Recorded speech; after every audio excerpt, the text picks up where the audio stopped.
नारद जी जा रहे थे और वहां एक मोची जूता सिल रहा था। तो नारद जी को देखकर मोची बोला, हे नारद जी, हमें भगवान कब मिलेंगे? वो जूता सिलता और भगवान का नाम जपता, नारायण नारायण, कब मिलोगे दीनानाथ, कब कृपा करोगे दीनानाथ। रोता और जूता सिलता जा, काम करता और भगवान के लिए रोता जाता। नारद जी से कहा कि बताओ नारद जी, आप तो भगवान से मिलते हो, बताओ हमें भगवान का दर्शन कब होगा? नारद जी बोले, अभी मैं जाकर पूछ के आता हूं। नारद जी आगे चले तो जंगल में एक महात्मा जी ध्यान लगाए बैठे थे। उन्होंने भी कहा, महाराज बताओ भगवान कब दर्शन देंगे? नारद जी बोले, एक ही प्रश्न दो लोगों का है, जाकर अभी पूछता हूं। नारद जी गए भगवान के पास और भगवान से कहते हैं, प्रभु दो भक्तों से हम मिलकर आ रहे हैं। अच्छा? नारद जी ने कहा, वो ये चाहते हैं कि आप उन दोनों को दर्शन कब देंगे? तो नारद जी से भगवान ने कहा, जाओ दोनों से कह देना कि पीपल के पेड़ में जितने पत्ते हैं उतने जन्मों के बाद हम दोनों को मिलेंगे। अब नारद जी आए सबसे पहले बाबा जी के पास। महात्मा जी सुनो सुनो। महात्मा जी बोले, हाँ हाँ बताओ क्या कहा भगवान ने? तो कहा नारद जी ने, सुनो भगवान ने कहा है कि इस पीपल के पेड़ में जितने पत्ते हैं उतने जन्मों के बाद आपको मिलेंगे। बाबा जी का मनोबल गिर गया। अरे राम राम, एक जन्म तो कट नहीं रहा और ये लाखों जन्म बाद भगवान मिलेंगे। नारद जी ने कहा, भगवान ने कहा तो ऐसा ही है। तो बाबा जी ने कहा, नारद जी फिर ये माला वाला आप लो, अब ये हमारे बस का नहीं है, इतना इंतजार कौन करेगा? हमें तो लगा इसी जन्म में मिल जाएंगे भगवान। इस सोच से हम आए थे, अपनी दाढ़ी बढ़ा ली है, बाल बाल सब, और जंगल में ही तपस्या करने लगे। पर भगवान कह रहे हैं लाखों जन्म, इतना नहीं होगा। जा रहे हैं अब हम घर। चले गए बाबा जी।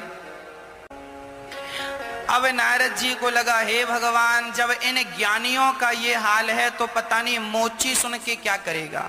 नारद जी गए, मोची ने कहा, बताओ भगवान कब मिलेंगे?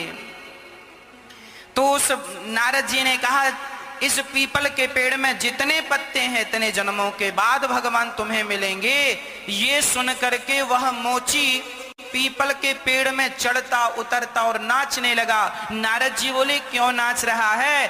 भगवान से नारद जी ने कहा, क्यों नाच रहा है? मोची ने कहा, नारद जी, अरे इतने जन्मों के बाद ही सही, कम से कम भगवान को याद तो है कि किसी भक्त को जाकर दर्शन देना है।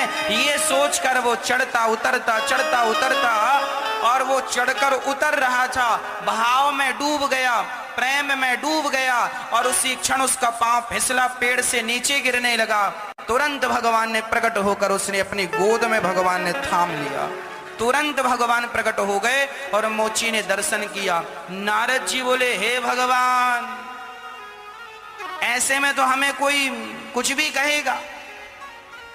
आपने अभी कहा था कि हम करोड़ों लाखों जन्म बाद मिलेंगे पीपल के पत्ते में, पीपल में जितने पत्ते उतने जन्मों के, और आप अभी आ गए। आप झूठ बोलते हैं, भगवान से कहा नारद जी ने। नारद जी से भगवान ने कहा, ना, मैं झूठ नहीं बोलता। तो आपने तो कहा था इतने जन्मों बाद मिलूंगा और आप तो अभी मिल गए। तब भगवान ने कहा, नारद जी, इसके भजन की, इसके प्रेम की और इसके समर्पण की जो रफ्तार थी, यदि ये उसी रफ्तार से चलता तो इसे लाखों जन्म लग जाते मुझ तक पहुंचने में।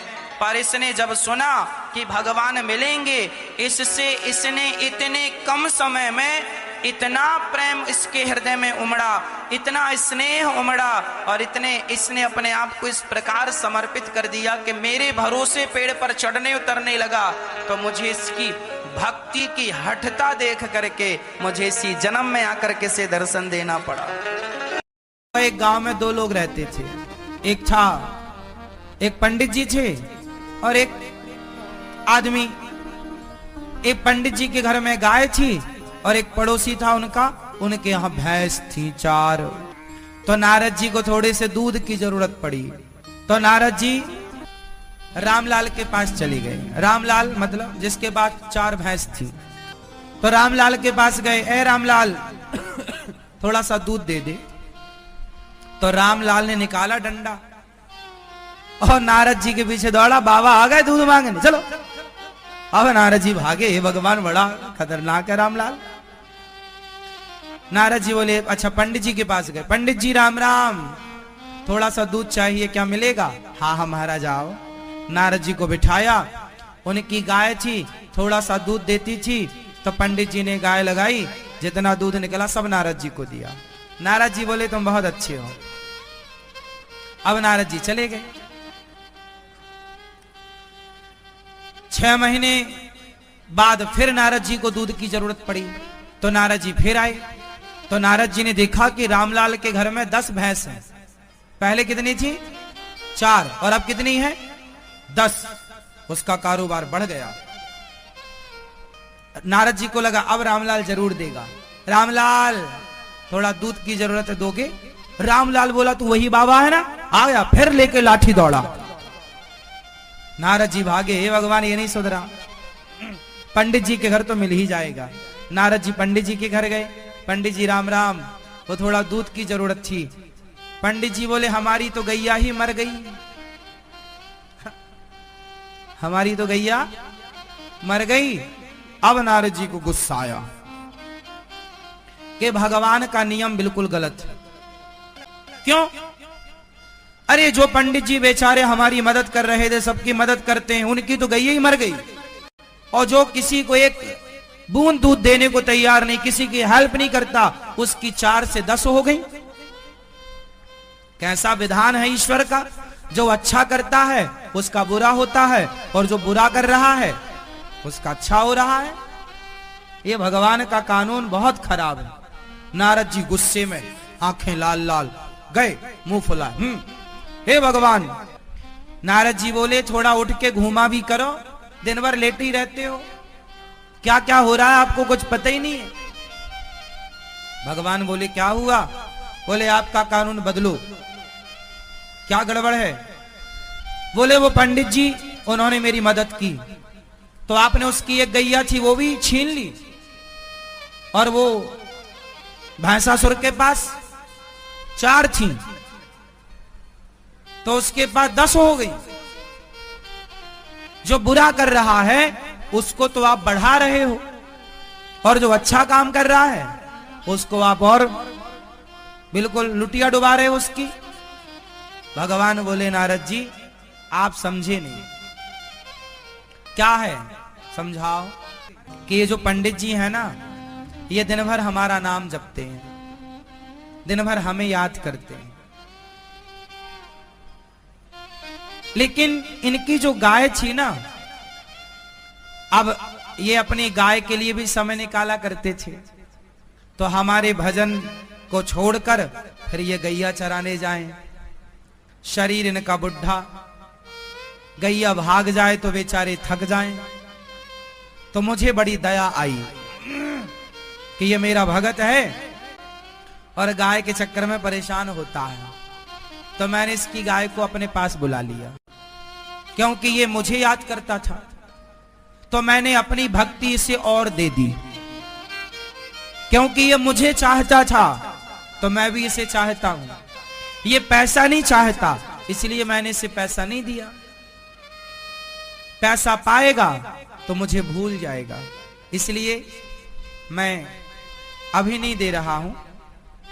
सुदामा को भी शुरू में नहीं दिया, लेकिन जब बाद में दिया तो छप्पर फाड़ के दिया।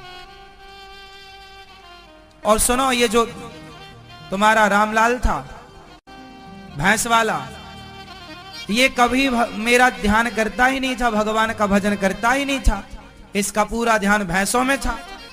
तो मैंने इसे और भैंसें दे दी कि भैंस में ही मन लगाए तो और लगा। तो जिसका ध्यान जहां लगेगा मैं उसे वो चीज देता हूं। तुम्हारा मन भगवान में लगेगा तो भगवान अपनी भक्ति दे देंगे। तुम्हारी भक्ति में जो बाधा है वो बाधा भी दूर कर देंगे। एक बार नारद जी ने भगवान से पूछा, प्रभु आप सबसे ज्यादा प्यार किससे करते हैं? तो नारद जी को लगा हमारी नाम लेंगे भगवान, भगवान ने कहा ना, हमारा सबसे बड़ा भक्त वो गांव में एक किसान है जो खेत में हल जोत रहा है, वो मेरा बहुत बड़ा भक्त है, मैं उससे बहुत प्यार करता हूँ। नारद जी बोले जाकर मैं भी तो देखूं कि वो कितना बड़ा, क्या मेरे से भी बड़ा भक्त है।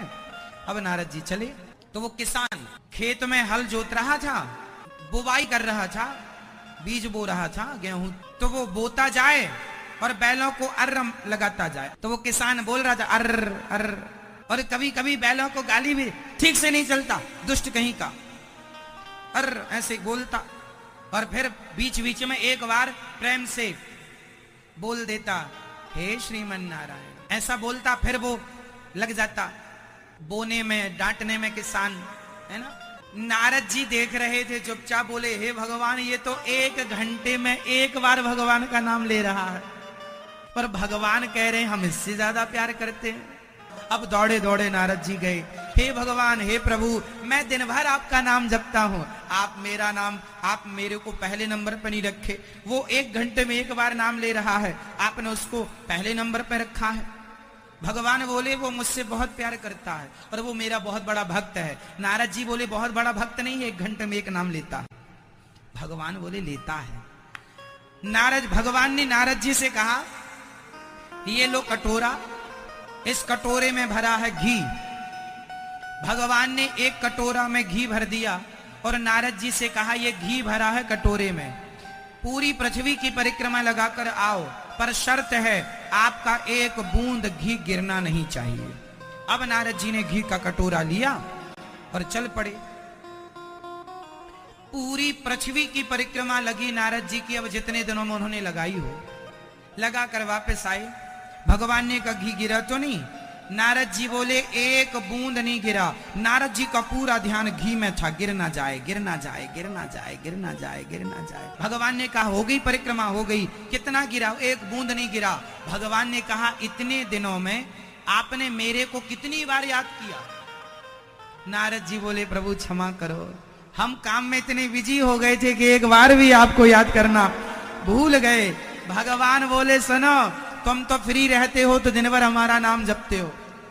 वो किसान अपनी सारी जिम्मेदारियां पूरी करता हुआ, सारी जिम्मेदारियां निभाता हुआ, काम करता हुआ, वो प्रेम से मुझे याद करता है। उसका 1 नाम ही 1 करोड़ नाम के बराबर है, क्योंकि वो व्यस्त होकर भी मेरे लिए समय निकालता है। तो देखो ये भक्ति है, केवल बैठ के माला जपना ही भक्ति है ऐसा नहीं है। काम करते हुए भगवान का स्मरण बना रहे, भगवान में श्रद्धा बनी रहे, प्रेम बना रहे, ये भक्ति है।